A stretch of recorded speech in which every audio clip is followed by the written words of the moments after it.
খুবই সুন্দর কোশ্চেন, যার ডাউট এটা যে বিউটিফুল কোশ্চেন, অনেক কনসেপ্টের যে ফাঁকগুলো থাকে সেটা ক্লিয়ার করার জন্য এই কোশ্চেনটা অসাধারণ, বিশেষ করে সেন্টার অফ মাসে। দেখে মনে হলেও যে এটা ফ্লুইডের কোশ্চেন, কিন্তু অ্যাকচুয়ালি কোশ্চেনটা সেন্টার অফ মাসে। তো মেন কোশ্চেনে যাওয়ার আগে একটু আগে একটা কনসেপ্ট বুঝে নিই সেন্টার অফ মাসের, তারপর মেন কোশ্চেন অ্যাটেম্প্ট করব।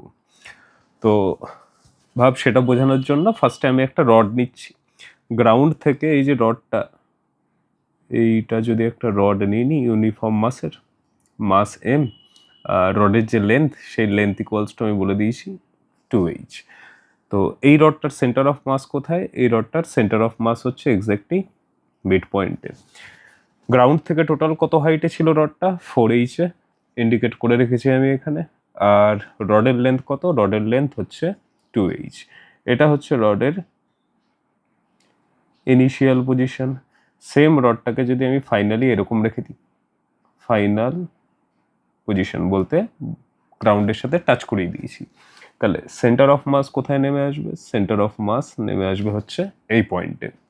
তো এবার দেখ যে এখানে যদি এই সিচুয়েশন আমাকে জিজ্ঞেস করতো যে গ্র্যাভিটির ওয়ার্ক ডান কত, গ্র্যাভিটির ওয়ার্ক ডানের জন্য আমি বলতাম যে সেন্টার অফ মাস ইনিশিয়ালি ছিল এই পজিশনে, সেন্টার অফ মাস ফাইনালি গেল এই পজিশনে, সেন্টার অফ মাস ফাইনাল। তাহলে এই দুটোর মধ্যে ডিফারেন্স কতটা? হাফ হাফ পোর্শন যদি নিতাম এইচ, এটাও কত হতো? এইচ। দুটোর মধ্যে ডিফারেন্স হয়ে যেত 2h। তার মানে রড যে লেন্থেই নামুক না কেন, আমার দেখার উদ্দেশ্য হচ্ছে যে সেন্টার অফ মাস কতটা ডিস্টেন্স ট্রাভেল করেছে। তো এই ক্ষেত্রে আমার গ্র্যাভিটির ওয়ার্ক ডান কত হয়ে যেত? Mass M G, centre of mass distance travel করেছে কত? 2h। তো সিম্পলি আমি লিখে দিতাম 2mgh। এটার যদি ক্ল্যারিটি চলে আসে পরের কোশ্চেনটাতে, জাস্ট ছবিটার সিচুয়েশনটা একটু আলাদা। তো আমি ছবিটা এঁকে নিই, দিয়ে ডাইরেক্ট সুইচ করছি ওই জায়গাটায় যে আমাদের মেন প্রবলেম যেটা ছিল। তো তার আগে একবার স্টেটমেন্ট যদি রিড করে নিই, rho two identical cylindrical bases, base at same level, ঠিক আছে, content liquid, density rho, height of liquid h1, আরেকটাতে হচ্ছে h2। আচ্ছা, কে বেশি কে কম বলে দেয়নি, কিন্তু অপশনের দিকে তাকালেই দেখ প্রত্যেকটাতে দেখতে পাচ্ছি h1 মাইনাস h2, তার মানে h1 greater than h2। The area of either base is A, work done by gravity in equalising the level. ঠিক আছে, এবার ছবিটা এঁকে প্রবলেমের দিকে সুইচ করছি। কনসেপ্ট কিন্তু মেন এটাই। ওকে, ছবি আঁকার পর দেখ যা সিচুয়েশন বলেছে, দুটো সিলিন্ডার বিফোর, মানে ধর এখানে একটা কোথাও ট্যাপ লাগানো আছে। প্রথমে যদি আমি ট্যাপ ক্লোজ করে রাখি তাহলে ইনিশিয়ালি এই কন্ডিশনে আছে যে একটা ভেসেলে h1 হাইট অবধি আর একটা ভেসেলে h2 হাইট অবধি। একবার যদি এই ট্যাপটা আমি ওপেন করে দিই তাহলে কি হবে? দুটোর ফাইনালি হাইট কি হয়ে যাবে? ইকুয়াল হয়ে যাবে। সেটাও ছবিতে বুঝে নি যে সেম লেভেলে রাখছি, যে আলটিমেটলি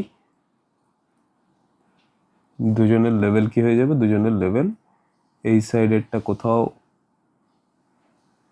রিডিউস হবে আর এটা ততটাই ইনক্রিজ হবে, কারণ সব কিছুই সিমেট্রিক, এরিয়া থেকে শুরু করে সব কিছু সিমেট্রিক। এবারে দেখ ইনিশিয়ালি আমার যে গ্যাপটা ছিল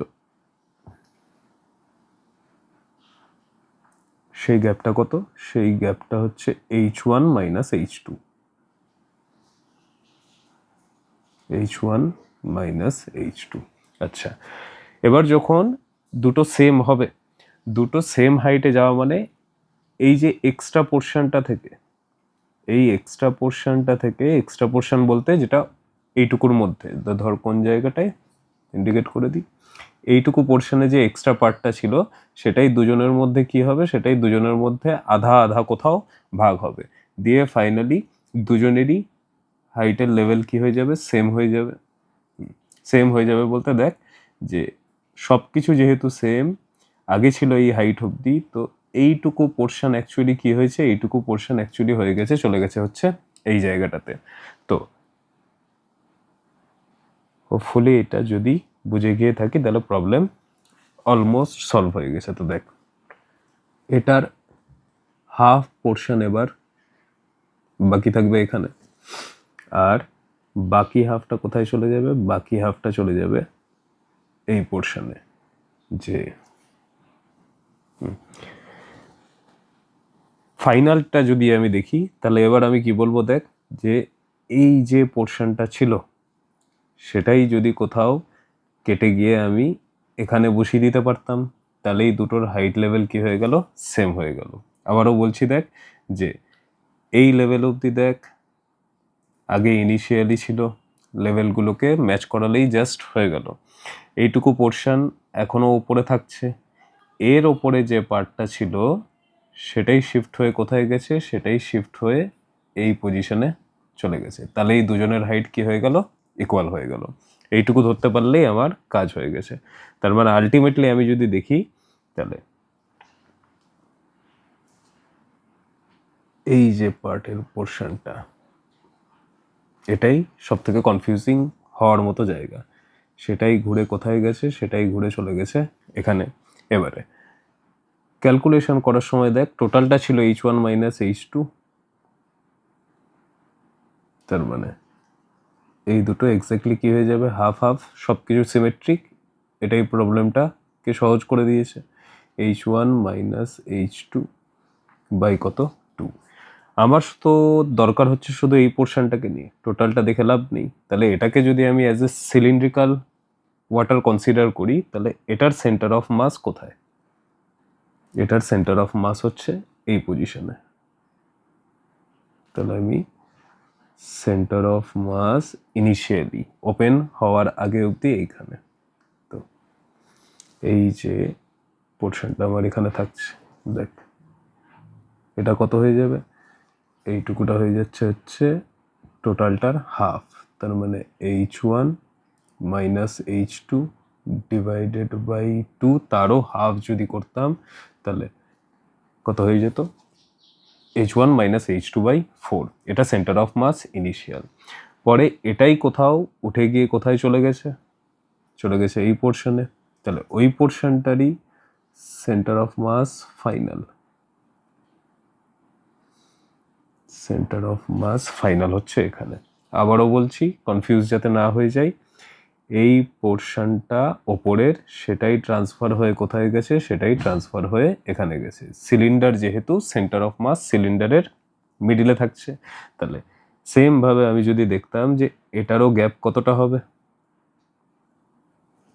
দেখ সব কিছু সিমেট্রিক, তাহলে এইটুকুটাও কত হতো, এইটুকুটাও হয়ে যেত আমার h1 minus h2 divided by কত, 4। এক্স্যাক্টলি সেম ক্যালকুলেশন, যে ওই যে রডের কনসেপ্টটা দিয়েছিলাম যে সেন্টার অফ মাসের ডিসপ্লেসমেন্ট কতটা হলো। তার মানে এই পুরো প্রসেসটাতে ইন্টারনালি কি হলো আমি ছেড়েই দিচ্ছি, আমি খালি ইনিশিয়াল দেখছি আর আমি খালি ফাইনাল দেখছি। তাহলে ডিসপ্লেসমেন্ট অফ সিওএম, সেটাকেই আমি কত লিখছি, যে দুটোর মধ্যে 2 Times h1 minus h2 by 4। কেন 2 টাইমস, এইখানে হাফ আর এই পোর্শনে হাফ, দুটো এক্স্যাক্টলি যোগ হয়ে যাবে। তাহলে h1 মাইনাস h2 বাই কত, 2। কোন ডাইরেকশনে ফ্লো হয়েছে, ডাউনওয়ার্ড ডাইরেকশনে। যদি এই সিচুয়েশন হয় তাহলে গ্র্যাভিটির ওয়ার্ক ডান কি হবে, গ্র্যাভিটির ওয়ার্ক ডান হয়ে যাবে পজিটিভ। তার মানে ওয়ার্ক ডান বাই গ্র্যাভিটি হয়ে গেল এম জি, কতটা displacement, h1 minus h2 by কত, 2। এই হচ্ছে আমার work done by gravity. Next কাজ যেটা বাকি থাকলো সেটা হচ্ছে যে পার্টটুকু ফ্লো হয়েছে তার মাস কতটা। এবার যে পার্টটা ফ্লো হয়েছে দেখ তার মাস যদি আমাকে বার করতে হয়, কোন পার্টটা ফ্লো হয়েছে, এই যে শেডেড পোর্শনটা করে দিচ্ছি, এইটা ফ্লো হয়ে গেছে। তাহলে এটার মাস কি হয়ে যাবে, ডেনসিটি ইন্টু ভলিউম। আচ্ছা, ডেনসিটি ইন্টু ভলিউম করতে গিয়ে ডেনসিটি রো, সিলিন্ডারের এরিয়া কত ছিল, এরিয়া হচ্ছে এ, আর সিলিন্ডারের যে হাইটটা দেখ সেটাই কত হয়ে যেত, সেটাই হয়ে যেত এইটা। এবারে সেন্টার অফ মাস না, এই যে হাইটটা এটাই হয়ে যেত। তাহলে h1 মাইনাস H2 বাই কত 2, এটা হয়ে গেল টোটাল মাসটা। জি এখানে H1 মাইনাস H2 বাই 2, তার মানে ফাইনাল আনসার হচ্ছে 1/4 রো এ জি, এখানে H1 মাইনাস H2 তার স্কোয়ার।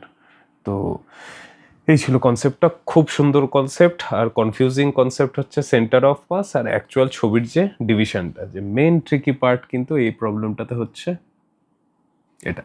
আচ্ছা, এখানে যদি কারোর সমস্যা হয়, এই কোশ্চেনটাকে ধর পরীক্ষার হলে যদি এরকম দিত তো অনেকেরই কনফিউশন হতো বা ক্যালকুলেশনেও টাইম লাগতো। তো এক্ষেত্রে একটা জিনিস তুই এটাও ট্রাই করতে পারিস, যে কোশ্চেনটাতে যেটাই দিয়েছিল, যে আমি এক কাজ করতাম, যে দুটো সিলিন্ডারকে আমি যেমন নিলাম ঠিক সেরকমই সিলিন্ডার আমি ধরতাম।